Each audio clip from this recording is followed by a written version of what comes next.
Juan Carlos Baeza Soto. Je suis depuis 2 ans professeur des universités à donc l'université Sorbonne Paris-Nord, ex-Paris 13, et je travaille donc sur les échanges entre l'art et la littérature, et en particulier entre l'art et la poésie. Alors, le titre de ma thèse, c'est simplement Les images du paradoxe dans les œuvres complètes d'Emilio Prados, que j'ai soutenu en novembre donc 2006 sous la direction de Madame le professeur Daniel Miglos. Les membres du jury étaient Madame Marie-Claire Zimmermann, Madame ensuite Rose Duroux et enfin Monsieur Eliseo Trank. Bon. On parlera après de la soutenance, tu me raconteras un peu comment ça s'est passé et surtout quels souvenirs tu en gardes. Alors, avant qu'on attaque sur ton parcours et puis pourquoi ce sujet de thèse et compagnie, j'aimerais bien que tu me dises, c'est une de mes curiosités actuelles, pourquoi l'espagnol? C'est-à-dire, pourquoi tu as eu envie de faire carrière dans l'espagnol et puis pourquoi prof? Ouais, est-ce que tu as la vocation depuis que tu es petit, tu te dis ah là là là là, il faut absolument que je transmette, je veux être enseignant, je veux être universitaire, ou est-ce que tout ça est arrivé par hasard, et l'espagnol et l'enseignement? Alors, en ce qui concerne le choix du métier d'enseignant, c'est arrivé très tôt. Parce qu'au Chili, où j'ai vécu jusqu'à l'âge de 13 ans, j'ai toujours aimé l'école. En réalité, c'était vraiment une bulle d'oxygène dans un pays en dictature, il faut le dire, où il y avait des règles à respecter, très précises, comme par exemple, tous les lundis matins à 8h30, chanter l'hymne national en hissant le drapeau, en portant l'uniforme aussi, donc dans un cadre social assez strict, mais en même temps dans un cadre familial assez joyeux, malgré les problèmes que peuvent rencontrer toutes les familles.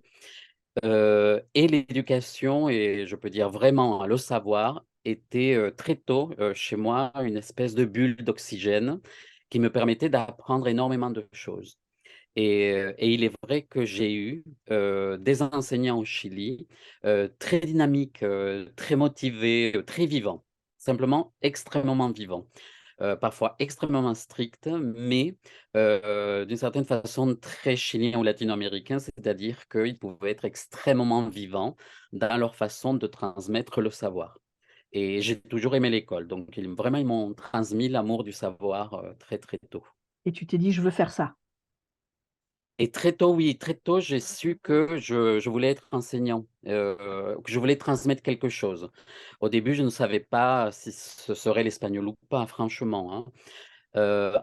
Ensuite, lorsque nous sommes arrivés en France et à Montpellier en particulier, j'ai eu la chance aussi donc d'être inscrit dans le meilleur collège de Montpellier, ou considéré comme l'un des meilleurs, grâce à l'ami espagnol de mon père qui a tenu à m'inscrire là et pas ailleurs. Parce que déjà, en 82, les problèmes d'inégalité entre les collèges et les lycées existaient. Et ma mère a beaucoup insisté aussi. Et cette amie, donc Marie-Ange, que vraiment, voilà, que je garde à mon cœur, a obtenu donc une place dans un collège de centre-ville, on peut dire, à Montpellier, collège et lycée Joffre, où j'ai poursuivi donc toute ma formation depuis la sixième jusqu'aux classes préparatoires. Voilà. En précisant qu'au Chili, j'allais passer en troisième et on est allé voir le directeur. Alors, je ne parlais pas bien français encore, je ne comprenais pas tout, mais j'avais compris. Et ensuite, on m'avait traduit les paroles du directeur qui avait dit en France, le niveau est bien supérieur à celui du Chili, donc on vous mettra en sixième. Et en réalité, il a pris une excellente décision parce que le niveau français, je le dis très honnêtement, était bien, bien, bien supérieur. Et en réalité, j'ai pu suivre une formation complète Mm. depuis la sixième donc jusqu'à la terminale. Et là aussi, je remercierai toujours, toujours les enseignants que j'ai eus parce que je ne parlais pas français, parce qu'ils demandaient à des camarades du lycée de me faire lire, de lire du français entre midi et deux. Et j'ai eu des enseignantes, en particulier 2 enseignantes en sixième et quatrième, et troisième, pardon, euh, que je n'oublierai jamais parce qu'elles avaient d'énormes exigences. Je vous jure, c'est vraiment, elles étaient connues pour ça. Et j'ai eu la chance d'en avoir une en sixième et l'autre en troisième. Et elles m'ont donc tout apporté, ces deux enseignantes en français, qui étaient vraiment très exigeantes. Par exemple, ça je me souviendrai toute ma vie, elles nous faisaient faire des fiches de lecture en sixième et troisième, et il y avait plus de 6 pages de questions sur l'œuvre. Ah oui. Donc on rendait des fiches de lecture de 30, 40 pages parfois. Et en réalité, ce sont elles qui m'ont appris à lire en français. Mmh. Et elles étaient très exigeantes aussi en termes de rédaction, en termes de langue française. Lorsqu'on faisait une faute de grammaire, simplement de vocabulaire, elles nous obligeaient à recopier toute la définition du dictionnaire, toute, ou alors toute la conjugaison du verbe.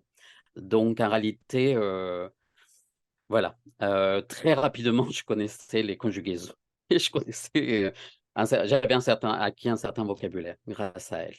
Voilà. Ah bah Mais elles oui, n'ont pas là, été les seules, hein. J'ai eu d'autres enseignants qui ont été extraordinaires, tu as eu une vraiment espèce de extraordinaires. traitement de choc, là, bain linguistique et traitement de choc avec les Oui, oui. camarades de classe et ces 2 enseignantes. Bon, alors du coup, quand tu sors des classes préparatoires, quel a été ton parcours? Alors, est-ce que tu as fait la licence, la maîtrise, le DEA et Alors pourquoi en espagnol disons que alors? voilà, disons qu'après le bac, j'ai pris une décision, c'était celle de prendre une année sabbatique. Voilà, pour respirer. Et j'ai été invité par une amie que j'avais rencontrée à Montpellier, une amie nord-américaine, états-unienne. Donc j'étais invité par elle donc aux États-Unis. Donc j'ai vécu à Washington, un petit peu à San Luis. Donc ça a été une expérience extraordinaire parce qu'en réalité, je n'ai fait que parler espagnol. Parce que la communauté donc hispanique était très importante et c'est surtout avec eux que j'ai communiqué. Mmh. Ensuite, grâce à une amie qui, s'était inscrite en classe préparatoire, j'ai redemandé, une inscription en classe prépa, parce que, elle m'a dit: «Il y a 2 enseignants qui te correspondent, tu dois t'inscrire en classe préparatoire». Donc j'ai redemandé l'inscription, j'ai été accepté et donc j'ai fait 2 années vraiment magnifiques en classe préparatoire avec 2 enseignants dont je pourrais parler tout à l'heure, qui m'ont marqué à vie. Et donc après, voilà, il fallait donc poursuivre puisque j'avais pas obtenu le concours. J'ai continué en licence donc à l'université Paul Valéry à Montpellier et les choses donc se sont dessinées progressivement, quoi, voilà. C'est-à-dire que, pour le concours, il fallait choisir une langue en classe préparatoire. Bon, l'espagnol allait de soi et il est vrai que bon, cela confirmait aussi donc mon goût pour le savoir et pour la transmission, hein. Et ensuite, pour payer mes études, j'ai été vacataire. Donc, bon, j'ai vu un petit peu plus de près ce que cela signifiait d'enseigner. Et voilà. Et c'est comme cela donc que ce chemin donc que j'ai commencé à dessiner en classe préparatoire, en réalité, c'est confirmé. C'est confirmé en passant ensuite les concours. Et alors en termes de recherche, sur quoi portaient tes mémoires de maîtrise et de DEA? Alors, j'avais déjà un goût prononcé pour la poésie, hein, il faut le dire. On dit qu'en tant que Chilien, on ne peut qu'aimer la poésie, mais dans une certaine mesure, c'est vrai, hein. Au Chili, on aime beaucoup les poètes jusqu'à aujourd'hui et il y a beaucoup de poètes, comme en Espagne d'ailleurs. Donc, voilà, donc je voulais travailler sur la poésie et déjà sur l'art, ça je le savais. Et le Mmh. hasard a fait que dans une librairie de Montpellier, je suis tombé sur, Roberto Juarros, que j'ai aimé tout de suite. Tout de suite, j'ai aimé donc, Roberto Juarros et donc j'ai fait mon mémoire sur, l'image de l'insaisissable chez Juarros, où il y avait déjà, 2 aspects primordiaux pour moi et qui découlaient en réalité de ma formation en classe préparatoire, qui étaient donc le goût de la philosophie, Mmh. le goût de l'art et aussi donc les images de façon générale, en tant que conceptualisation du monde chez Mmh. Juarros.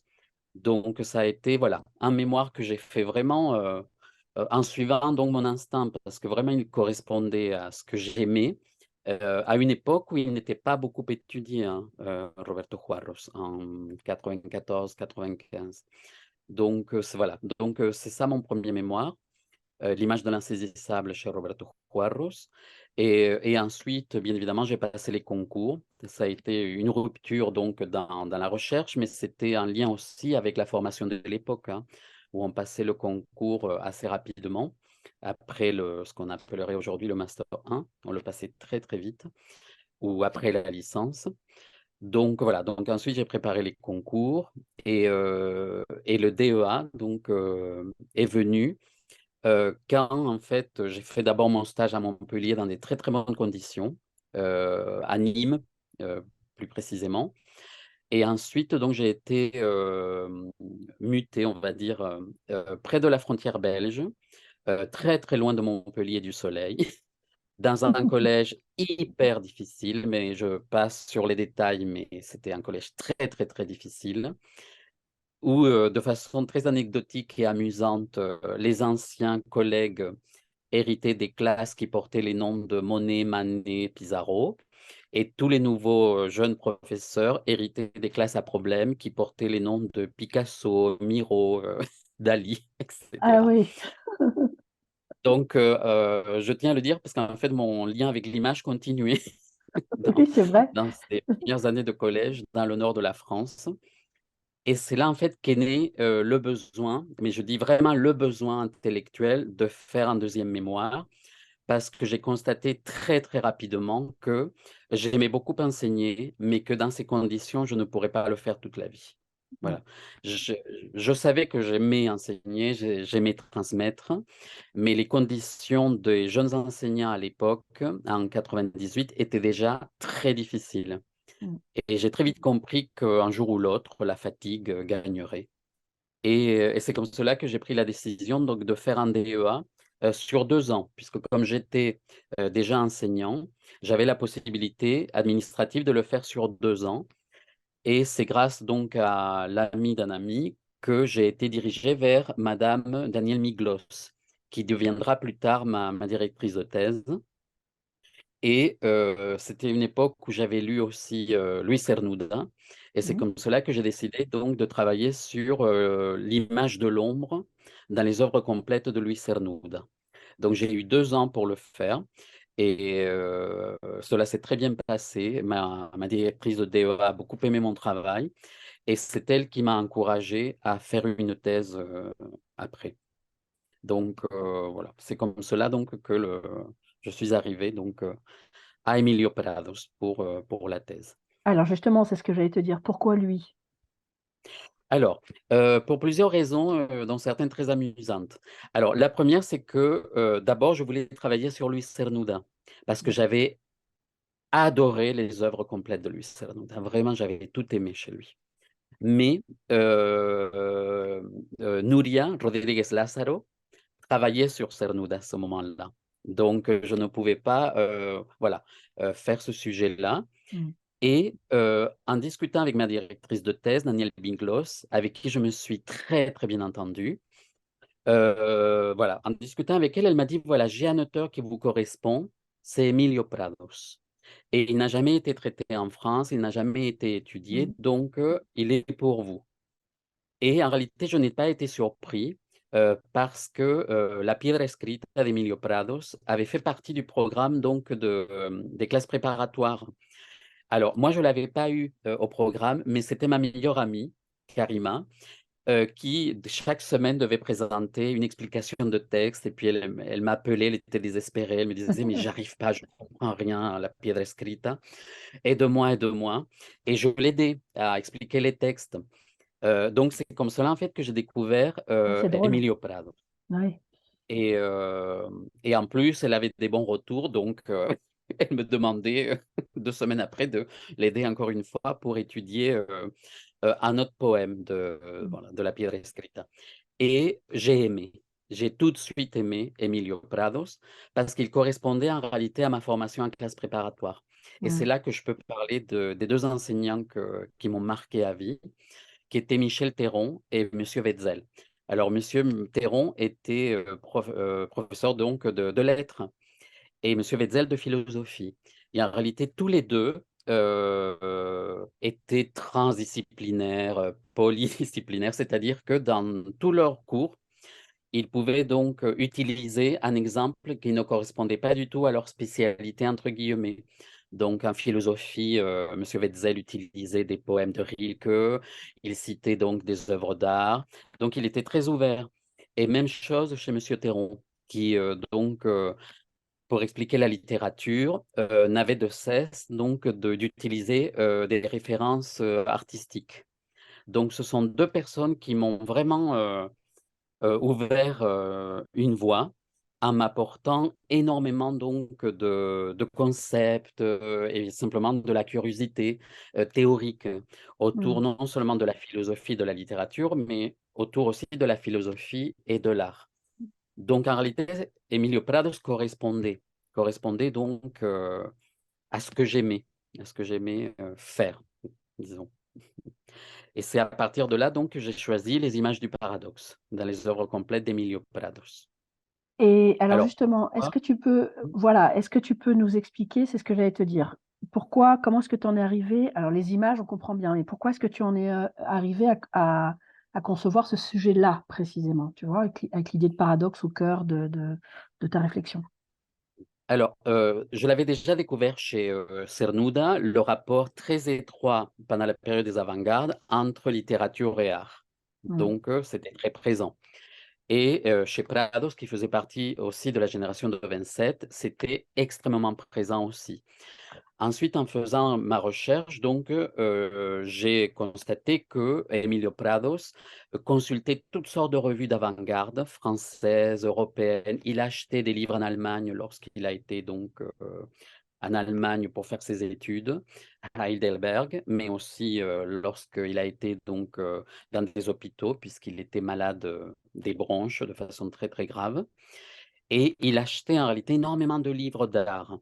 Et cela donc confirmait le fait que, dans toute image écrite, en réalité, il y a, un résidu qui Mm. provient des images que l'on observe, autour de nous ou, dans les expositions ou les catalogues. Et c'est comme cela en réalité que, j'ai voulu étudier ce lien chez Emilio Prados entre les images poétiques écrites mais surtout l'endroit d'où elles viennent, d'un point de vue philosophique et d'un point de vue artistique. Donc, ma première étape dans la recherche, ça a été donc d'acquérir les ouvrages que je pouvais acquérir, qu'il avait lus, Mm. qu'il avait consultés, pour voir en réalité comment ces images pouvaient simplement l'inspirer et le nourrir d'un point de vue poétique. Et ça, tu inscris ton travail dans ce qu'on appelle la génétique textuelle ou non? Pour toi, À l'époque, c'est... non. À l'époque, je théorisais pas du tout mon travail dans ce sens-là, hein. À mon époque, c'était extrêmement simple, spontané. J'avais compris, comme tout le monde, qu'on ne peut pas se passer d'images pour Mm. comprendre le monde, que ces images ne viennent pas de nulle part, qu'elles se construisent à mesure qu'on acquiert de l'expérience à travers la lecture, la vie ou simplement les expositions. Et je voulais comprendre comment donc un artiste pouvait se nourrir simplement d'autres images, d'autres mondes pour construire son propre Mm. arrière-monde. Et c'est ce qui m'intéressait chez Prados parce que c'était extrêmement évident, étant donné que sa poésie est extrêmement difficile. Voilà. Oui, Donc il fallait. moi, je l'avais au programme, tu en parlais tout à l'heure. J'ai le souvenir d'une poésie qui résistait. Alors, je dirais pas qui est hermétique, mais enfin qui ne se livre pas comme ça de manière généreuse. Faut creuser, il faut batailler. Voilà. Mais alors, comment tu travaillais? Alors, comment t'as procédé? Tu prenais poème par poème, tu comparais comment t'as fait concrètement? Alors, c'est-à-dire que, en fait, j'ai suivi, un petit peu l'école de mes maîtres, hein, c'est-à-dire, monsieur Théron et monsieur Hetzel, entre autres. La première étape, bien évidemment, ça a été la lecture des œuvres complètes. Et là, je n'ai pas rencontré de problème parce qu'il y avait déjà 2 chercheurs en Espagne, donc les noms sont importants, hein, donc je les ai marqués parce que vraiment ils m'ont été très utiles. C'est Carlos Blanco Aguinaga, voilà, et Antonio Carreira qui avaient édité et publié donc les œuvres complètes de Prados. Donc, Donc j'avais déjà ce matériel qui était très important parce que, Prados n'avait pas tout publié en Espagne. Il avait publié quelques recueils. Ensuite, il a dû se réfugier au Mexique en 1939 et c'est là-bas qu'il a publié des recueils très, très, très importants, mais qui avaient très peu circulé et qui ensuite ont été très peu publiés en Espagne aussi. mm, Donc, le travail donc, de ces deux grands chercheurs espagnols m'a été d'une grande utilité. et j'ai tout lu. Mais le conseil, moi aussi, que je peux donner aux futurs doctorants, parce que c'est ce que moi j'ai fait, c'est-à-dire que dans mon titre, il y avait images et paradoxes. Et j'ai lu tout ce que je trouvais sur images et paradoxes pour mieux comprendre déjà ce que je voulais faire Hmm. sur les œuvres de Prados, avant donc vraiment d'étudier les poèmes. Ah, Donc, d'un d'accord. point de vue conceptuel, je voulais avoir des définitions très précises de ces deux concepts pour voir comment Prados ensuite avait pu les mobiliser. Parce qu'au début, c'était vraiment Une euh, intuition. une intuition, une idée, parce que tout est tellement contradictoire chez Prados que tout n'est que paradoxe, hein. Et ses philosophes majeurs étaient les présocratiques. Donc, la contradiction et le paradoxe Hmm. étaient vraiment très, très présents dans tous ses recueils. D'autant plus qu'il adorait la nature, qui elle-même est riche de contradictions, de changements et de métamorphoses. Donc je savais que je devais, voilà, aller vers le paradoxe et la contradiction.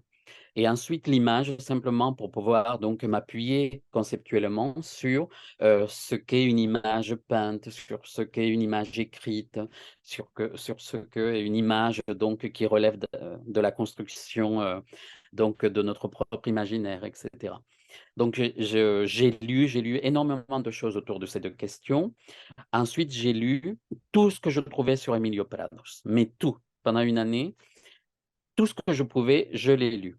Et dès que j'ai pu aller en Espagne, donc je suis allé en Espagne à la Residencia de Estudiantes parce que grâce à Carlos Blanco Aguinaga et grâce à Antonio Carreira, la Residencia de Estudiantes a pu récupérer une partie de la bibliothèque mexicaine de Emilio Prados. Et ça a été une étape à la fois émouvante et très importante pour moi parce que j'ai réussi à retrouver des livres de Simone Weil, de Heidegger, de Husserl, des livres d'art, des livres de religion, etc., où Prados avait souligné des phrases, Ah oui. où Prados avait marqué quelques mots de commentaire.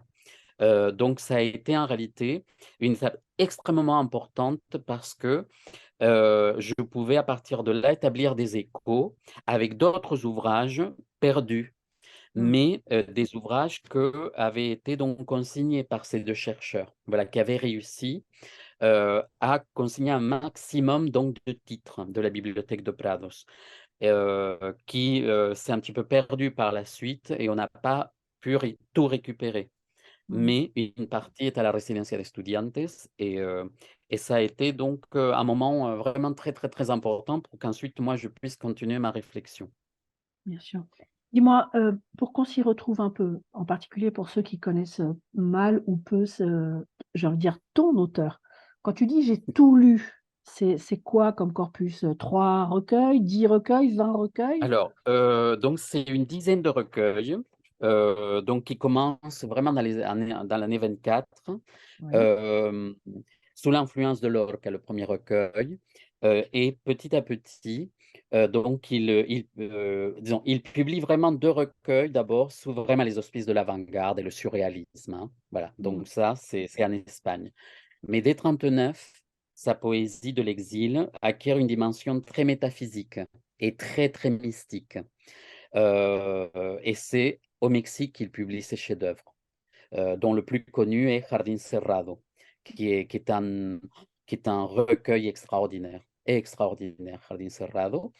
Et ensuite, donc, on arrive à une troisième étape qui est encore plus philosophique et métaphysique, euh, plus austère parfois, mais d'un point de vue intellectuel, vraiment, vraiment intéressante, parce que c'est là qu'on voit comment donc il peut se nourrir du bouddhisme, de Mmh. Heidegger, comment il peut se nourrir des concepts de signes, du concept de mots, de paroles, etc.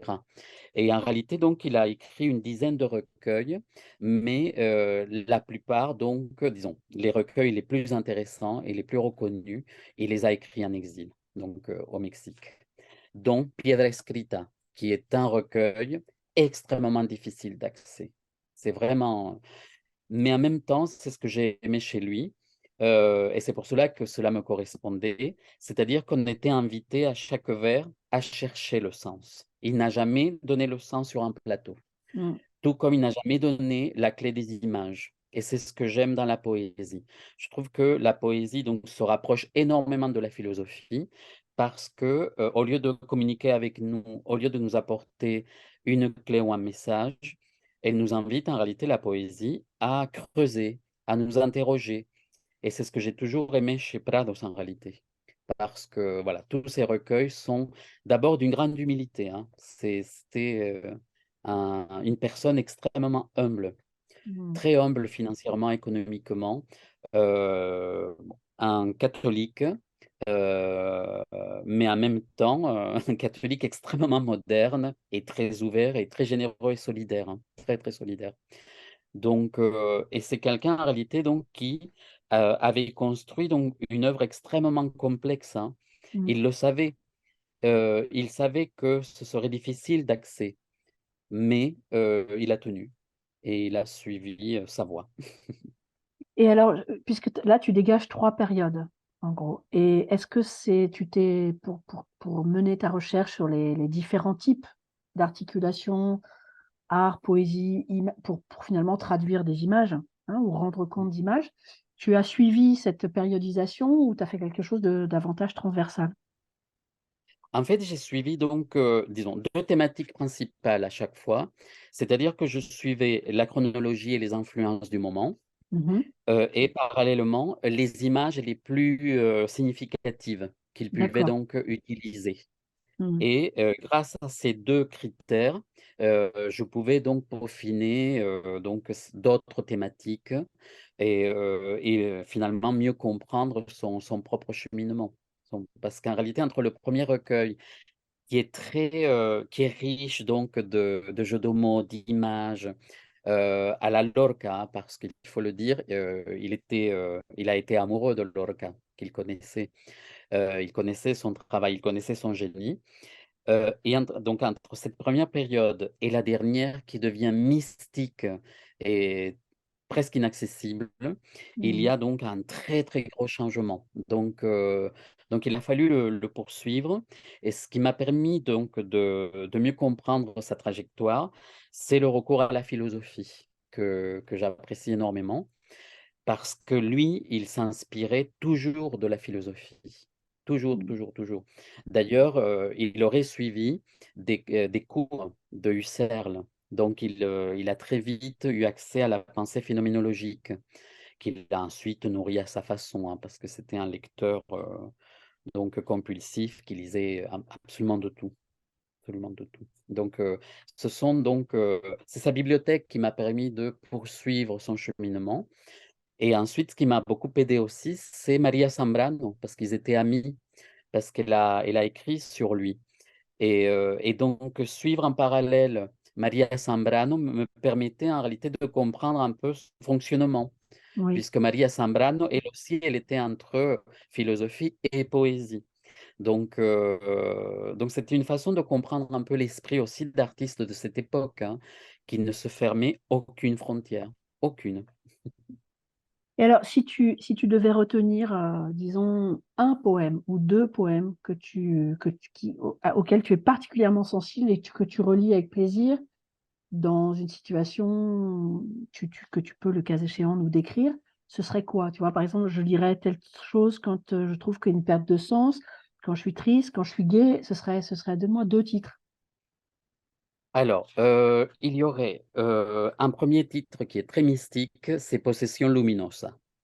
C'est un poème donc, très concret, très physique et à la fois, très mystique, parce que c'était un lecteur bien évidemment de San Juan de la Cruz. Sans blague. Mmh. Donc on voit cette influence du baroque qui est très présente, chez Prados, très, très Attends, et présente. ça, c'est dans quel recueil? Et il y a alors, c'est dans Jardín cerrado, me semble-t-il, ou D'accord, c'est Misterio del agua. Bon, il faudrait que je vérifie. d'accord, et le Et deuxième? le 2e poème qui est très vraiment beaucoup, beaucoup aimé et qui, est publié dans les anthologies, c'est Ciudad sitiada, donc sur, Madrid qui tombe, voilà, sous les bombes fascistes. C'est un poème que j'ai lu à plusieurs reprises dans des rencontres en traduction, et les gens sont vraiment très, très émus par ce poème qui est extrêmement, extrêmement fort, très, très fort. Et ensuite, bien évidemment, il y a les derniers poèmes hein, qu'il a, comme toujours, bon, qu'il a écrits avant de mourir, qui sont souvent extrêmement courts et qui fonctionnent comme des haïkus parfois, où Mm. il dit tout en très peu de mots. Alors, est-ce que tu accepterais de nous les lire, ces deux poèmes qui t'ont particulièrement ému et que tu rélis de temps en temps? Alors, le premier, donc, fait partie du recueil Cuerpo Perseguido, et le poème a été écrit entre 1927 et 1928. Le titre est Posesión luminosa. Igual que este viento, quiero figura de mi calor ser, y despacio entrar donde descanse tu cuerpo del verano, irme acercando hasta él sin que me vea, llegar como un pulso abierto latiendo en el aire, ser figura del pensamiento mío de ti, en su presencia, abierta carne del viento, estancia de amor en alma.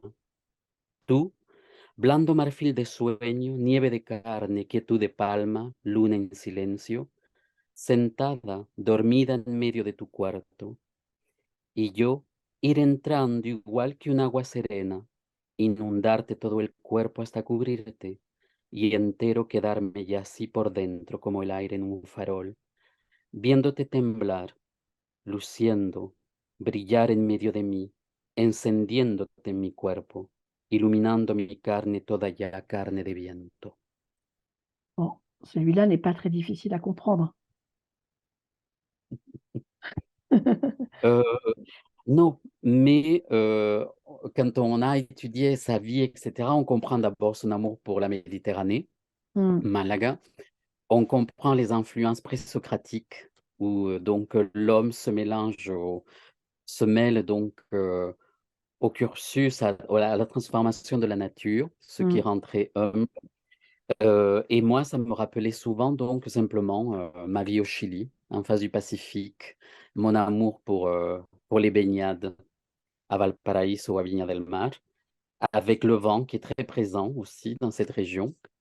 Et ensuite, je voyais aussi dans tout ce poème toute cette veine mystique très espagnole. Alors, bon, on connaît l'adage, hein, Dios vive en las cacerolas. ou en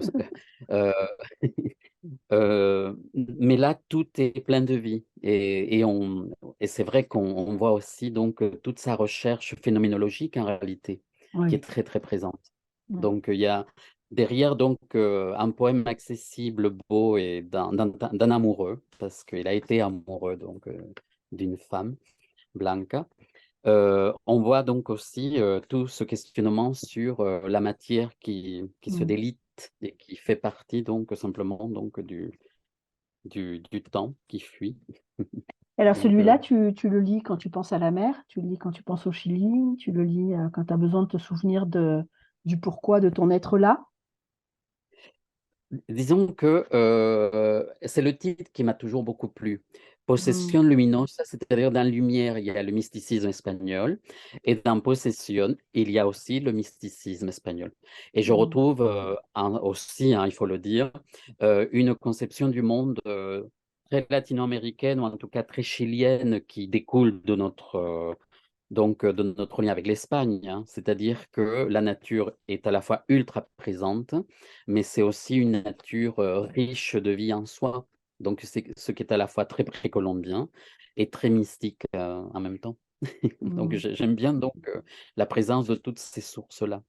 Parce que, bon, celui-ci l'a écrit en Espagne, mais lorsqu'il sera au Mexique, il aimera beaucoup l'art précolombien. Il aura vraiment une fascination aussi pour la culture précolombienne et son art, qui relie l'être, l'âme, le corps et l'esprit à la nature. Donc voilà, donc il y a des choses qui lui correspondent complètement, complètement ici. Et alors le second, alors, est-ce que tu peux nous le lire aussi? Alors, le deuxième poème que j'aime beaucoup et qui est vraiment, qui est aimé, hein, c'est Ciudad Sitiada, Mm, Romance de la Defensa de Madrid, qui fait partie donc des romances de la guerre civile. Il est un petit peu plus long. Euh, alors, entre cañones me miro, entre cañones me muevo, castillos de mi razón y fronteras de mi sueño.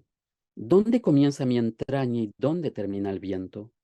No tengo pulso en mis venas, sino zumbidos de trueno, torbellinos que me arrastran por las selvas de mis nervios, multitudes que me empujan, ojos que queman mi fuego, bocanadas de victoria, himnos de sangre y acero, pájaros que me combaten y alzan mi frente a su cielo, y ardiendo dejan las nubes y tembloroso mi suelo. Allá van, pesadas moles cruzan mis venas de hierro, toda mi firmeza guarda parapetada en mis huesos.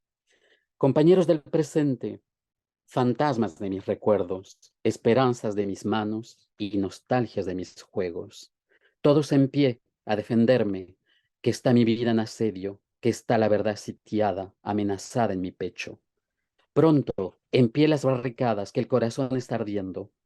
No han de llegar a apagarlo negros disparos de hielo. Pronto, deprisa, mi sangre, arremolínate entero. Levanta todas mis armas. Mira que aguarda en su centro, temblando un turbión de llamas que ya no cabe en mi cerco. Pronto, a las armas, mi sangre, que ya me rebosa el fuego. Quien se atreva a amenazarlo, tizón se le hará su sueño. Ay, ciudad, ciudad sitiada, ciudad de mi propio pecho, si te pisa el enemigo, antes he de verme muerto. Castillos de mi razón y fronteras de mi sueño, mi ciudad está sitiada. Entre cañones me muevo. ¿Dónde comienzas, Madrid? ¿O es Madrid que eres mi cuerpo? Mm. Alors, parle-nous de celui-là. Alors celui-là, je l'aime parce qu'en réalité, il résume toutes les guerres civiles, je trouve. Ce lien entre le corps de celui qui subit la guerre, subit le bombardement, mais en même temps celui qui se sert donc de ce désespoir pour lutter et pour continuer à lutter. Et ce que j'aime toujours chez Prados, c'est que le concept passe toujours par le corps. Toujours, Mm. toujours, toujours, ça passe par le corps et par le lien avec l'environnement. Et j'ai toujours aimé donc chez lui ces comparaisons, ces métaphores entre des choses extrêmement conceptuelles et des objets du quotidien, les armes, les barricades, le feu, bien évidemment. Mais ça passe toujours, toujours par le corps. Et il faut dire que c'était quelqu'un d'extrêmement physique, quelqu'un qui nageait beaucoup à Malaga, quelqu'un qui se perdait dans los montes de Malaga et qui avait un rapport très proche avec la nature, très, très proche. Mm. Et qui était aussi, il faut le dire, hein, un anachorète, parce qu'il pouvait se perdre des journées entières dans la nature, à Malaga, entre autres. Et alors, je te ramène très prosaïquement à ta thèse. Si tu devais dire en quelques mots ce que tu as l'impression d'avoir démontré, tu dirais quoi? Alors, après donc l'étude des œuvres complètes, je pense que j'ai démontré plusieurs aspects de cette œuvre-là et surtout de cette personne. Alors, de la personne, j'ai voulu démontrer les contradictions propres à la richesse spirituelle de quelqu'un. Mm. C'est-à-dire qu'Emilio Prados il faisait partie de la bourgeoisie, pas la grande bourgeoisie, mais la bourgeoisie. Mais très tôt, il a eu une conscience politique très forte, au point donc de conduire la grève des ouvriers de son père contre son père. C'était quelqu'un de très catholique, très croyant, mais en même temps avec une fibre communiste très forte, une fibre solidaire très très forte, qui me fait penser donc à des grands grands artistes, hein, donc qui viendront plus tard. Donc Visconti, être catholique, noble et communiste en même temps, ou Emilio Prados, catholique. Dans sa jeunesse, il s'est cherché d'un point de vue donc de sa sexualité, mais homosexuel, et il ne le cachait pas. Et c'est présent donc dans certains poèmes, beaucoup plus que dans d'autres. Donc ça, c'est vraiment la personne. Et puis, en exil, la personne généreuse. Donc, j'ai voulu vraiment donc démontrer ce parcours-là de quelqu'un qui était donc cohérent avec ses principes, Mm. aussi bien donc d'un point de vue éthique, religieux et politique. Donc, c'est vraiment quelqu'un qui a respecté ses idéaux jusqu'au bout, jusqu'au bout. Le deuxième aspect que je voulais démontrer, grâce à mon travail, c'est la richesse de la solitude. Comment ce solitaire absolu a fait le choix de l'absolu pour mener à bien son travail poétique. C'est-à-dire que son œuvre, qui est parfois inaccessible et difficile, est à l'image de sa propre vie. C'est-à-dire qu'il y a une cohérence, encore une fois, entre la vie et l'œuvre. Et enfin, ce que j'ai voulu démontrer à travers la contradiction et le paradoxe, c'est quelque chose qui m'a toujours tenu à cœur, c'est démontrer le danger des idéologies, le danger du concept pur que j'aborde. Franchement, je déteste les idéologues, je déteste les discours creux, et parce que certainement j'ai été nourri à ce vide-là au Chili, hein, avec la dictature, la télévision qui nous racontait n'importe quoi, ou les contradictions de la télévision, parce que bon, une dictature est aussi riche de contradictions. Ce que j'ai aimé chez lui toujours, c'est voilà, comment il a pu nourrir sa solitude tout en se confrontant à la contradiction qui est pour moi la clé de l'être. Voilà. Dès qu'on essaye d'échapper à la contradiction, on tombe dans la communication, dans l'économie et la marchandise, ou pire, pour moi, on tombe dans l'idéologie, qui est Mmh. pour moi donc l'expression humaine la plus dangereuse, la plus dangereuse. Effectivement, quand tu dis, ta directrice là, qui t'a dit: «J'ai un auteur qui est fait pour vous», parce que j'avais trouvé la formule amusante, mais c'est vrai, vu comment tu le décris et vu comment tu te décris toi, c'est vrai que là, il y a, c'est plus qu'une simple rencontre de doctorants et d'objets d'études. C'est que là, c'est deux pensées qui se sont rejointes, et on voit comment est-ce que tu as, du coup, travaillé dans ta thèse en t'impliquant, très profondément. Et alors, à part les quelques amis, parce que tu as parlé quand même d'une amie, un ami, il y a eu des bonnes fées qui se sont penchées sur ton perso, et ces quelques enseignants, en particulier ces 2 enseignants de prépa que tu as mentionnés, est-ce qu'il y a d'autres figures qui ont été importantes pour toi dans cette traversée de conception, d'écriture et de soutenance d'une thèse? Non, heu, pas vraiment, parce qu'en réalité, donc j'étais très libre, et ça, et pour cela, je remercierai toujours madame Danielle Miglos, toujours, toujours, qui m'a accompagné, mais sans donc me contraindre. Parce que bon, c'était quelqu'un, avec un esprit, libre. Je l'ai toujours trouvé libre dans sa façon de partager ses idées, et donc elle m'a laissé travailler à mon rythme, à ma manière, de lui proposer mon travail et ensuite, en discuter lorsqu'il y avait des aspects qu'il fallait donc retoucher et cetera. Mais je pense que, elle a fait un très, très bon travail parce qu'elle m'a laissé cheminer tout seul dans l'œuvre de Prados, avec Prados, et ça, j'ai toujours apprécié. Ensuite, ce qui m'a beaucoup aidé, c'est la recherche en Espagne des 2 éditeurs en question, parce Mmh. qu'ils ont ouvert la voie vraiment pour les études de Prados, parce que Prados n'était pas étudié en Espagne. Donc eux, ils ont fait un travail extraordinaire. Ils ont ouvert la voie qui ensuite donc a permis à d'autres chercheurs de publier des choses très intéressantes sur, Emilio Prados. Donc ce sont vraiment des lectures qui ont été essentielles, Mmh. surtout d'un point de vue conceptuel pour voir donc ce que Prados avait pu donc utiliser ci, là, et cetera. Donc ça m'a permis d'échafauder un petit peu mieux, solidement donc, ma propre recherche. Mais en réalité, des obstacles, non, vraiment. Et je pense que c'est le propre de l'étude de la poésie, c'est-à-dire qu'on est obligé de plonger, Mmh. on est très vite abandonné, très, très vite, hein, parce qu'on doit quand même se confronter au poème. C'est ça la richesse donc de l'analyse poétique, c'est-à-dire que très rapidement, on laisse tomber les références, on laisse tomber les échafaudages et on commence soi-même à établir sa propre réflexion à partir du poème. Et Prado se prête merveilleusement bien à cette liberté intellectuelle parce que c'est extrêmement riche. C'est extrêmement riche donc ce qu'il propose. Donc ensuite, il faut délimiter.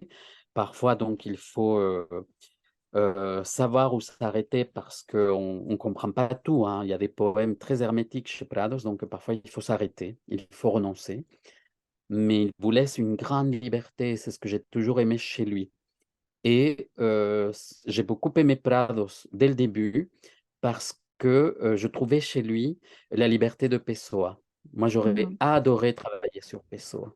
Pessoa, donc le livre de l'intranquillité et l'ouvrage donc qui me poursuit jusqu'à maintenant, à tel point que j'ai fait une expérience que j'ai beaucoup aimée. C'est-à-dire que je l'ai lu quand j'avais, en classe prépa, quand j'avais une vingtaine d'années, et j'avais beaucoup souligné des phrases et des phrases commentées, etc. Et il y a 2 3 ans, je me suis dit, tu vas faire la même chose 20 ans après, 30 ans après. Donc, j'ai acheté à nouveau Les Heures complètes, le livre dans la tranquillité, et j'ai relu et j'ai commencé à revoir des phrases, et c'était les mêmes phrases qui revenaient sans cesse, qui me poursuivaient. Et parce que chez lui, je trouve qu'il y a une grande liberté. Vraiment, c'est quelqu'un qui, bon, qui prend beaucoup de direction, qui, voilà, qui s'oppose énormément donc au concept tout en étant très conceptuel. Et chez Prado, je retrouvais la même chose, la même Mhm. liberté. Autant chez d'autres poètes, je trouvais que c'était très beau et précieux, et le génie venait de là. Oui. Mais chez Prados, je trouvais une grande liberté. Alors parfois, il y a des vers où ça bloque et on ne comprend pas et on se dit, mais qu'est-ce qu'il veut dire, etc. Mais en même temps, voilà, le poème, voilà, se poursuit dans notre esprit. Et ensuite, on peut le relire, on peut trouver un autre sens, et c'est ce que j'aimais. Et ce que j'aimais aussi, ce que j'aime toujours, c'est son lien donc au sens. Voilà, moi, il n'y a pas de poésie s'il n'y a pas l'essence, s'il n'y a pas la sensibilité, s'il n'y a pas le rapport à l'image, mais de façon extrêmement sensuelle. Et Mhm. c'est bien plus tard que j'ai pu théoriser ça, simplement en découvrant tous les ouvrages sur l'histoire donc des émotions et des sentiments. Donc, et ça permet vraiment de comprendre une époque, la poésie, en termes de sentiments et d'émotions.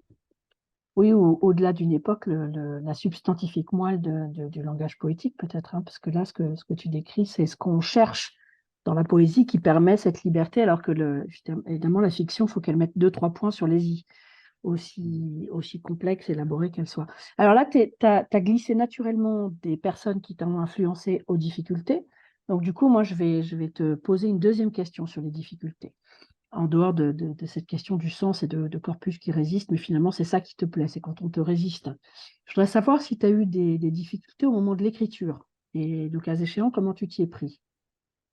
Alors, aucune difficulté. Alors, parce que j'ai une façon de travailler qui est particulière, c'est-à-dire que jusqu'à aujourd'hui, je lis, je lis, je lis, je prends beaucoup de notes, et je garde des articles, des livres, je fais donc des tas un petit peu partout. Et pour la thèse, j'ai pris énormément de notes à la main parce que voilà, parce que c'était plus personnel, plus rapide aussi. Donc énormément, énormément de notes, mais de tout, hein, voilà. Tout ce que je lisais, je prenais des notes et je gardais au cas où. Ensuite, j'ai suivi en réalité aussi simplement la méthodologie des classes préparatoires, c'est-à-dire que avant de rédiger, on fait un plan. Voilà, aussi simple que ça, même si après le plan, on doit le changer, etc. Et toujours, même je l'avais déjà fait pour Roberto Juarros, c'est faire le plan le plus détaillé possible. Mm. Et pour cette thèse, mon plan faisait 50 pages facilement, où j'avais donc tout consigné, mais tout détaillé, la moindre petite chose qui me passait par la tête, je l'avais consigné par écrit, Mm. même si après j'ai dû changer. Mais c'est en réalité ce plan qui suivait la chronologie des œuvres qui m'a aidé en réalité à construire donc ma démonstration. Et ensuite, donc j'ai dû changer, j'ai amélioré, j'ai approfondi certains éléments, voilà, qui sur le moment ne me paraissaient pas si pertinents, mais qu'ensuite se sont révélés être beaucoup plus pertinents que d'autres, etc. Donc, moi, ce que je conseille jusqu'à aujourd'hui à mes étudiants, là, je vais diriger ma première thèse et ça a été le premier conseil, c'est une année de lecture de l'œuvre, des œuvres, euh, des concepts, et tout consigner sur un plan. Mm. Tout. Mais la moindre petite idée qui nous semble intéressante, la consigner et ensuite voir si voilà, efficace ou pas, si on peut la remobiliser ou pas.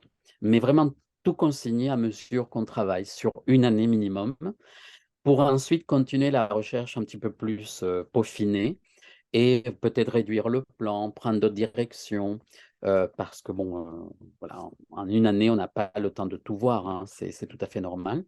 Mais je pense que c'est la première étape en réalité. C'est une façon d'échafauder un grand ensemble qui nous permet d'entrer dans l'œuvre. Et ensuite, on pourra donc continuer le travail d'analyse et de modification si besoin. Et c'est souvent le cas en réalité.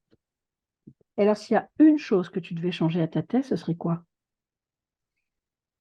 Alors, une chose que je pourrais changer à ma thèse.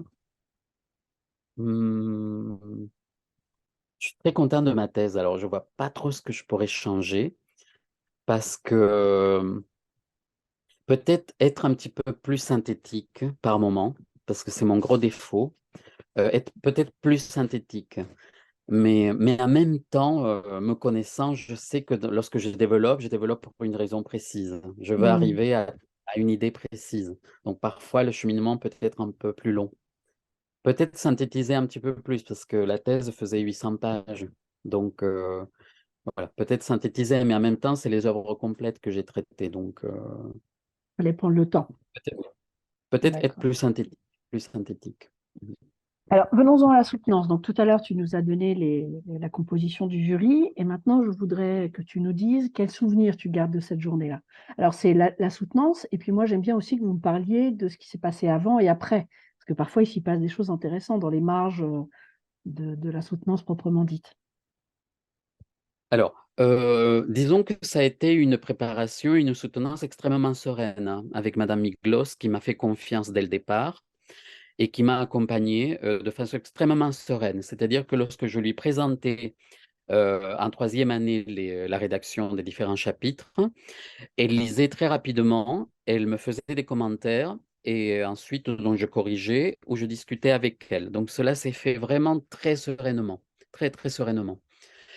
Euh, Jusqu'à la fin, je n'ai pas rencontré vraiment de soucis, hein. Alors pour une raison très simple, c'est que tu posais la question tout à l'heure, la rédaction ne me pose pas de problème. En Mm. réalité, j'éprouve aucune souffrance devant la feuille blanche. Vraiment, aucune. Si j'ai le plan, si j'ai des idées et des notes, ça vient très rapidement. Donc, voilà. Et puis, je suis pas partisan de la douleur lorsqu'on écrit. Franchement, c'est pas du tout ma tasse de thé. On est là pour apprendre, pour analyser des choses, vraiment pour s'amuser et pour apprendre de soi, de l'autre, etc. Donc, c'est pas une thématique qui, moi, me touche. Et les Mm. gens qui parlent de souffrance lorsqu'on écrit une thèse, voilà, je suis pas du tout convaincu. Vraiment Mm. pas. Parce que ça relève de l'intellect, voilà. Ça relève pas donc d'une mise à mal du corps en place publique, en dictature ou autre, hein. Donc voilà. Donc je suis pas du tout touché par ce genre de remarques. Donc j'ai pas de mal à rédiger. Mais il faut Bon. quand même qu'il y ait vraiment une étape très longue avant de lecture, de prise de De notes, etc. préparation, ouais. Mm. et de préparation. Euh, et ensuite donc Pour la la question, soutenance, alors, pour la ah oui, soutenance, alors, ah oui, qu'est-ce que... et la soutenance s'est très très bien passée. Alors, pour différentes raisons. Alors, tout d'abord, bon, j'étais accompagné jusqu'au bout par Madame Iglos, avec un point très intéressant que je tiens à souligner, c'est que grâce à elle, j'ai obtenu 4 ans d'ATER. Donc, c'est pas du tout comme aujourd'hui. Mm. Et donc, j'ai eu vraiment 4 années complètes pour faire ma thèse. Et pour vraiment, j'ai eu le temps de réfléchir, j'ai eu le temps de m'arrêter, j'ai eu le temps d'aller faire des recherches à Madrid, etc. J'ai eu le temps d'aller à Mexico bien des années plus tard et de ne jamais trouver la tombe de Prado au cimetière de Mexico. Bon, donc j'ai eu beaucoup de temps et c'est d'abord l'élément essentiel, je trouve, pour préparer une bonne thèse et ensuite, bon, bien évidemment, une bonne soutenance. Et la soutenance, j'étais très content parce que, bon, tout d'abord, les pré-rapports étaient donc positifs et élogieux. Donc, ça permet de respirer. Et on sait que quand on te laisse donc soutenir, cela veut dire que, bon, de l'autre côté, il y a quand même donc du répondant. Et ensuite, j'ai éprouvé beaucoup de plaisir à écouter donc les différents membres. Alors, Marie-Claire Zimmermann, bien évidemment. J'étais heureux de l'entendre simplement parce que j'aime sa façon d'aborder la poésie. Dans les livres qu'il a publiés, les articles ou quand je l'ai écouté. Donc, c'était une façon extrêmement délicate de dire peut-être ce qui n'allait pas ou ce avec quoi elle n'était pas d'accord, mais toujours fait avec beaucoup de délicatesse et en mettant toujours en avant les aspects positifs, etc. Donc, j'étais très content de l'entendre.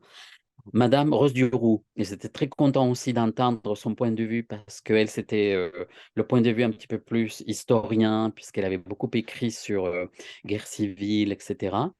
Et aussi extrêmement bienveillante, hein. C'est une personne vraiment donc riche et puis d'une grande bonté, ça se voit. Je veux dire, c'était vraiment très, très, très agréable de soutenir. Et même chose pour Élisée Autrinque, pour l'aspect plus artistique, hein, puisque j'établissais beaucoup de liens avec l'art dans la dernière partie, le musée imaginaire, où j'établissais donc des liens plus directs entre poésie et les ouvrages d'art que Emilio Prado avait acheté un petit peu partout en Europe ou au Mexique. Et là aussi, donc, c'est une remarque était très intéressante. Donc, ça a été un moment très, très, très agréable. J'avais, comme tout le monde, un peu peur. Je pensais que ce serait la torture, mais en réalité, pas du tout, hein. C'est pas du tout un moment désagréable. C'est un moment d'échange. Et, euh, et c'est un moment aussi très fort parce que ils ont lu la thèse. Et je sais que c'est un cliché, mais travailler 4 années, lire autant de choses, écrire autant, voilà, ça devient un petit peu abstrait en fin de thèse, hein, tout ce qu'on écrit. Donc là, non, on se retrouve face donc à un jury qui vous accompagne en réalité aussi jusqu'à la fin. Donc ça, j'ai beaucoup aimé le choix donc de ce jury. Vraiment, c'était un choix merveilleux de Et, la part de et Madame Miglos. est-ce que tu as versé une petite larme? Alors, c'est pas du tout ma tasse de thé non plus, D'accord. franchement. C'est mais depuis très tôt, hein, je veux dire, et je pense que les classes préparatoires nous préparent à ça en réalité. Ils nous préparent à l'échec, s'il arrive. Il nous prépare aux éloges, mais en toute humilité, parce qu'en face, on a eu quand même des enseignants d'un niveau très, très, très élevé. Donc, non, pas de petites larmes. Non, simplement, j'étais content du travail abouti. Hmm. Voilà. Et même Tu chose étais pour l'HDR, même chose. C'est le dans la joie, la satisfaction travail de... abouti qui compte. Oui, je comprends très bien. Et alors, dans quelle mesure est-ce que tu as l'impression que l'enseignant et le chercheur que tu es aujourd'hui continuent d'être influencés par ce travail-là précisément de la thèse? Alors, jusqu'à aujourd'hui, parce que il faut choisir, me semble-t-il, des œuvres majeures et des poètes majeurs ou des artistes majeurs pour enseigner. Voilà. Lorsqu'on fait les programmes, mais c'est un point de vue très personnel, hein, on Oui. aimerait faire connaître d'autres auteurs qui nous plaisent, euh, mais il me semble essentiel de faire voilà, les grands, grands auteurs. Voilà. Hmm. Alors, par manque de temps, simplement, voilà. Donc, nous avons des semestres de 12 semaines avec 2 contrôles continus souvent, et on n'a pas le temps de tout voir. Et il me semble il faut toujours privilégier une place importante pour les très, très grands auteurs. Voilà. Changer les poèmes que l'on étudie, etc. Donc, mais les grands, grands auteurs, c'est le premier élément. Et ça nous poursuit donc toujours parce que on a acquis une méthodologie en réalité. En 4 années de thèse, Hmm. on acquiert énormément de connaissances. Quand on a pu travailler dans les conditions dans lesquelles j'ai travaillé, qui étaient extrêmement agréables, euh, on peut acquérir énormément de connaissances. D'abord, une méthodologie que souvent on consolide, hein, voilà, qu'on a déjà acquis souvent en classe préparatoire, mais qu'on va consolider encore plus pendant ces 4 années de recherche. Et en réalité, c'est présent à chaque instant dans notre métier d'enseignant, à chaque instant, avec un élément qui est aussi primordial, mais que nous l'avons souvent tous, qui est la curiosité. La curiosité est aiguisée pendant ces 4 années et elle est démultipliée ensuite, hein. C'est-à-dire que on se donne pour mission de ne pas rater tel film, tel ouvrage, etc. Alors toujours en respectant ses choix, ses désirs, mais on continue à être extrêmement curieux. très, très curieux. Alors, la poésie, ça s'enseigne comment à des étudiantes maintenant? Alors, c'est extrêmement difficile, mais on y arrive. Alors pour moi, de façon extrêmement méthodologique, ça passe d'abord par, simplement, une partie méthodologique sur l'analyse de texte et Mhm. sur, bien évidemment, la métrique. Donc, s'il faut prendre du temps, on le prend pour tout ce qui relève de la métrique avec des exemples. Et s'il faut donc 3 à 4 exemples, on le fait. Parce qu'en réalité, c'est la première porte d'entrée pour comprendre un poème. Ouais, C'est la première. Mais c'est essentiel. Vraiment, la méthodologie, c'est primordial. Sans cette phase-là, on ne peut pas y arriver. Et souvent, lorsqu'on prépare cette phase, il faut bien choisir les exemples parce que ce sont des exemples qui éclaircissent immédiatement donc le concept. oui, Donc ça, voilà, ça aide énormément. La deuxième phase, c'est, et j'y tiens beaucoup, hein, la deuxième phase pour moi, c'est le contexte. Pour démontrer aux étudiants que l'auteur n'écrit pas dans son coin de façon isolée, sans avoir lu, sans participer à des discussions politiques, sans lire la presse, etc. Donc pour moi, l'aspect pluridisciplinaire est essentiel. Vraiment, il faut contextualiser la place du poète dans son époque.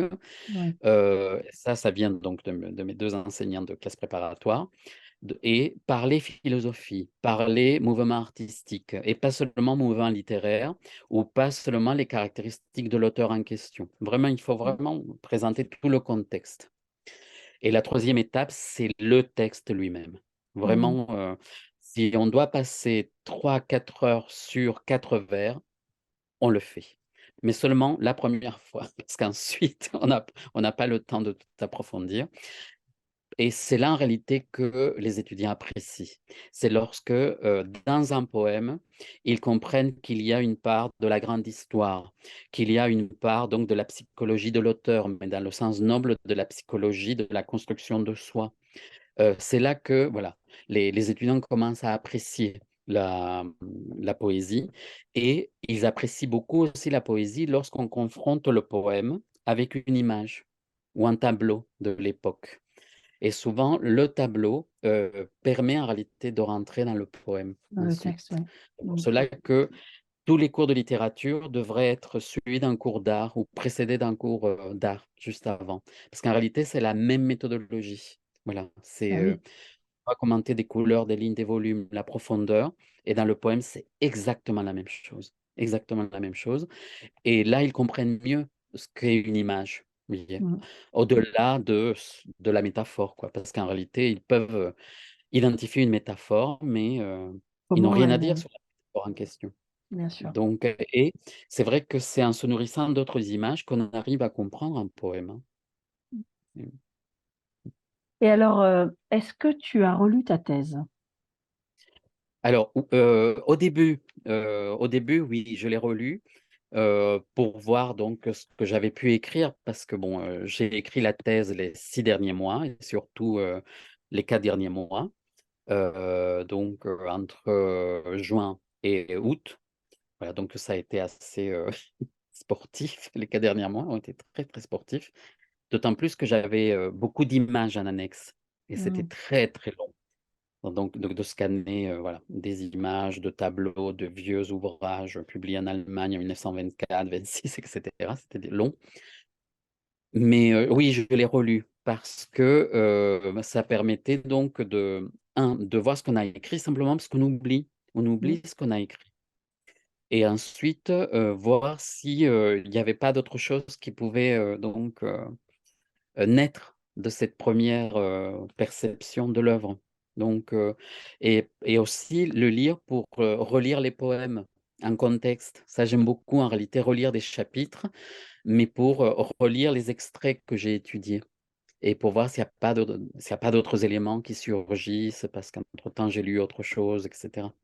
Donc, Et alors, est-ce que tu as éprouvé ce sentiment qu'on est nombreux à éprouver, qui est de distance, de prise de distance avec, tu vois, regarder avec un peu d'amusement, voire d'ironie le chercheur que tu étais à l'époque, celui qui écrivait ces lignes? Est-ce que c'est un autre ou est-ce que c'est toujours toi? Comment tu le Ah regardes? non, non, non, c'est pas, non, c'est moi, c'est pas un autre, hein, non. La prise de distance, elle était là dès le départ parce que l'œuvre était donc difficile. Donc, je me suis beaucoup attaché à la personne Prados, ça c'est vrai. Mais ensuite, dès le départ, j'ai compris pourquoi il n'était pas lu. Hmm, J'ai compris pourquoi il n'était pas Lorca. J'ai compris qu'il aurait adoré être Lorca. Lorca a associé le concept et le sens de façon magistrale. Prados est un intellectuel, est un grand, grand intellectuel, et c'est ce qui lui a joué des tours. Voilà. Et c'est pour cela qu'il n'est pas lu jusqu'à aujourd'hui. Parce que hmm. voilà, il ne faut pas se leurrer, hein. C'est pas un auteur qu'on lit avec plaisir. Pas du tout. Donc ça, je l'ai compris très vite. Mais c'est parce que j'avais étudié la piedra escrita. Ouais. Et donc, j'avais une distance face à l'écrivain, au poète. Voilà. Et petit à petit, donc, j'ai découvert l'intellectuel plus que le poète. Je comprends. Et c'était quelqu'un d'extrêmement donc novateur, vraiment très, très novateur pour son époque. Parce que c'est l'intellect qui parle plus que le sens, parfois plus que le corps, même s'il Hmm. l'intègre. Et ça lui a joué d'énormes tours. D'énormes tours. Mais c'est en même temps voilà, l'aventure, hein, l'aventure donc pradienne. C'est-à-dire que voilà, on commence à s'interroger sur les idées, les concepts. Et donc non, une prise de distance et ensuite une prise de distance parce qu'il faut aller aussi lire d'autres choses. Voilà. Donc moi je craignais beaucoup donc de devenir le spécialiste de et rester le spécialiste de Emilio Prados. Donc non, voilà, la curiosité fait que très rapidement, on va lire d'autres choses, on va s'intéresser à d'autres poètes, d'autres sujets. Donc, euh, donc la distance, elle est là aussi très De fait, rapidement. oui. Très, Ouais, je comprends très bien. Alors, tu en as donné déjà pas mal. Tu as un peu semé les petites pierres des différents conseils que tu donnais aux doctorants. Quand tu as dit, moi, j'ai procédé comme ça, en faisant un plan très ficelé pour savoir exactement où j'allais, au millimètre près, je conseille de faire comme ça, etc., etc. Est-ce que tu vois d'autres choses à conseiller aux doctorants? Euh, alors, je pense qu'il faut rester transdisciplinaire. Je pense que c'est vraiment la clé. La clé donc d'une thèse qui va nous apporter quelque chose. Donc voilà. Ne pas donc hésiter à bien évidemment à lire de la critique littéraire, de la théorie littéraire. Bon, c'est la première phase lorsqu'on on a un sujet donc en littérature, mais ne pas se limiter à cela et ne pas non plus se limiter à une analyse strictement formelle en poésie. Donc, ne pas hésiter à lire donc de la philosophie, lire de l'histoire de l'art, lire de l'histoire, parce que moi je constate avec nos étudiants qu'ils ont beaucoup de mal à établir un lien entre l'histoire avec une majuscule et voilà et la période littéraire donc de l'auteur en question. Donc vraiment ne pas voilà ne pas s'arrêter donc à une seule méthodologie et essayer d'en explorer d'autres. Je pense que c'est vraiment fondamental pour enrichir sa propre perception de l'œuvre. Et je pense que voilà, la richesse d'une œuvre, elle provient souvent de là en réalité, hein. Donc elle provient de ce que peut transmettre un auteur d'une époque, de lui, mais en même temps ce qu'il détruit, reconstruit, et comment donc il le transmet aussi. Donc il faut pas, voilà, il faut pas s'arrêter à une seule méthode. Hmm. Aller chercher donc voilà, d'autres sources et puis rester ouvert, hein, rester ouvert aussi aux à côté. Parce que parfois on travaille sur un seul sujet, sur une seule thématique et on écarte d'autres thématiques qui souvent en réalité peuvent être plus importantes ou qui peuvent mieux éclairer le sujet qu'on a choisi de traiter. Donc il faut rester très ouvert, très curieux pour moi. Donc c'est vraiment la première chose, la première chose. Et alors, tout à l'heure, tu as dit, moi, j'ai écrit à la fin. Bon. Mais Oui. ça, c'est ton expérience de doctorant. Après, tu peux Mmh. avoir pris du recul par rapport à ça. Est-ce que tu fais partie des adeptes d'une écriture rapide ou Alors, on a bien compris que le préalable, c'était le plan 1 et la première année où tu es en immersion, tu cherches, tu Voilà. tournes, tu vires et tout ça. D'accord. Mais, et par exemple, il y a des directeurs qui disent, moi, je fais écrire très rapidement les doctorants pour qu'ils soient dans le bain, qu'ils mettent les pieds les mains dans la matière pour qu'ils réfléchissent. Et puis, tu en as d'autres qui disent, non, non, non, non, il faut écrire en toute fin de parcours, quand vraiment c'est bien mûr, etc., etc. Donc, toi, tu es plutôt un adepte de quoi? Début, fin, milieu? Moi, je suis plus partisan de la deuxième, voilà, de la deuxième école. Parce qu'en réalité, la première année, on est face à énormément d'informations et on est perdu la première année. La façon donc de retrouver son chemin, c'est le plan pour moi. Ouais. C'est-à-dire qu'à mesure qu'on lit, qu'on avance, qu'on est perdu, on se raccroche au plan qu'on est en train de faire. Voilà. Mais ensuite, il reste encore 2 années. Aujourd'hui, hein, il reste encore 2 années. Et il faut garder la deuxième année pour le texte proprement dit, le sujet proprement dit, qu'on va donc peaufiner, peut-être on va accentuer certains éléments qu'au début on n'avait pas vu du tout, etc., etc. Et ça prend du temps aussi. Mm. Et moi, je suis partisan de la rédaction en fin de thèse. Une fois que vraiment qu'on a une vision globale de tout ce qu'on a étudié, parce que ça évite aussi des répétitions, ça évite aussi parfois donc comment dire, de donner trop d'importance à des choses qui ne le méritent pas tant que ça en réalité par rapport à ton sujet. C'est vrai. Donc, parce que parfois on se perd beaucoup dans des à côté qui peut-être sont nécessaires, mais qui ne demandent pas autant de temps. Voilà. Mm. Donc, je pense que vraiment il faut laisser la dernière année pour la rédaction, vraiment, pour la Bon, rédaction. et là, on commence par écrire le début ou n'importe où on se sent à l'aise, histoire de se mettre en jambe. Alors, moi, ce que je conseille, c'est commencer par l'intro, quoi qu'il arrive. Donc, moi, j'ai toujours commencé par l'intro pour fixer le plan en réalité que je vais respecter et savoir Mhm. que jusqu'à la fin, je vais respecter ce plan. Donc, et ensuite, donc, commencer la rédaction de la façon la plus détaillée possible pour qu'ensuite on puisse se relire et s'il faut couper, on coupe.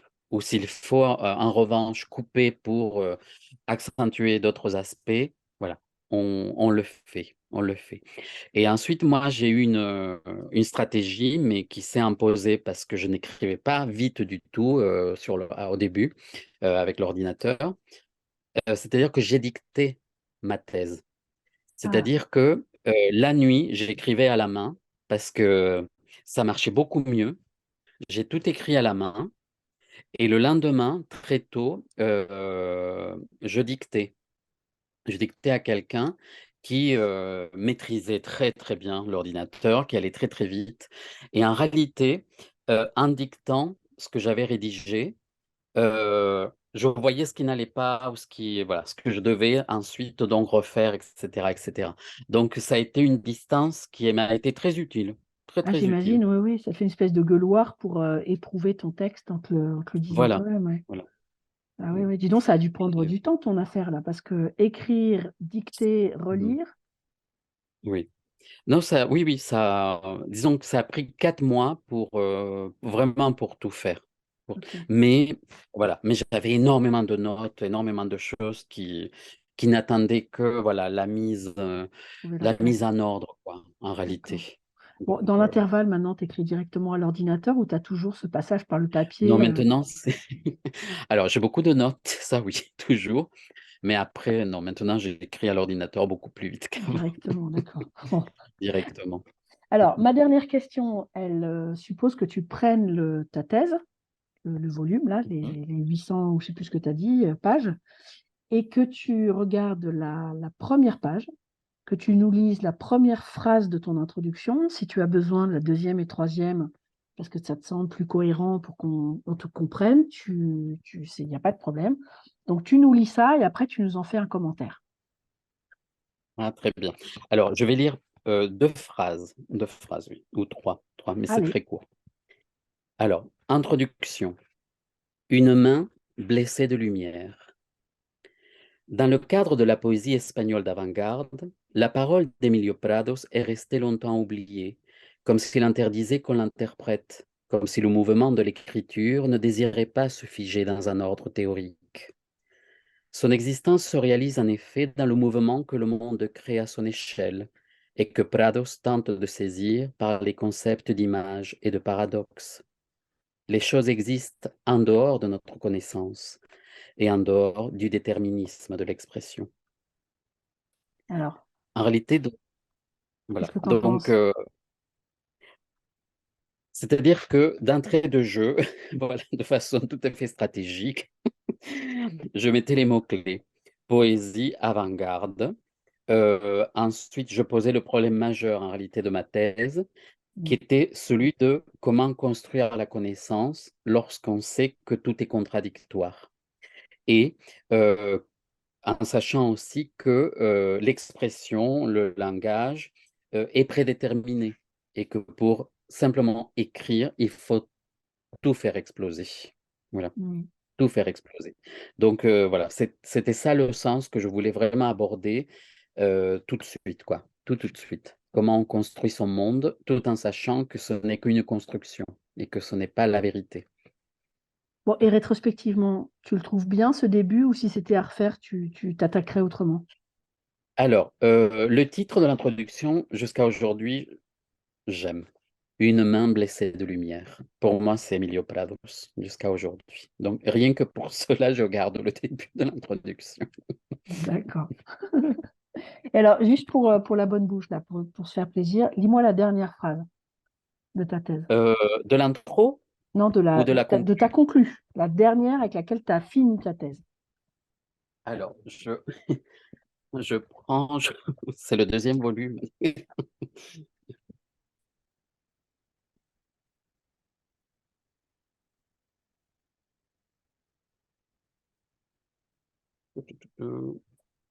Voilà, dernière phrase. Alors, le tout pousse Prados vers un rien inachevé, et sa pierre écrite se nourrit d'amnésie, pour que le lecteur puisse l'investir de nouvelles ressemblances. Car dans un dernier soubresaut de lettres, Prados a compris, peut-être dans un excès de pensée, que dans l'amour véritable, on s'adresse toujours à la cathédrale de la misère. Alors, d'abord, première chose, est-ce que tu te souviens de quand tu as écrit cette phrase-là, où ça se perd dans une nébuleuse? Elle est venue très tôt et je l'avais gardée exprès pour la fin. Ah, d'accord. C'est chouette ça. Ah D'accord. oui, oui, oui. Tu t'étais dit, je veux Voilà, finir comme ça. voilà. Je veux commencer par un titre magnifique, Donc, tu as de Une main blessée de la main lumière. à la cathédrale. Voilà. Et je voulais finir par une phrase, et cette phrase était venue assez tôt, je crois. Oui, oui, oui. Assez tôt, je l'avais gardée dans un coin. Dans tes petites notes. De l'utilité des notes, oui, oui, oui, il faut tout D'accord. garder. Il faut tout garder. Bon, bah, écoute, je te remercie vraiment beaucoup, beaucoup pour cet entretien et d'avoir accepté de participer au projet Ma thèse et moi. Merci. Merci à toi. C'était très agréable d'échanger.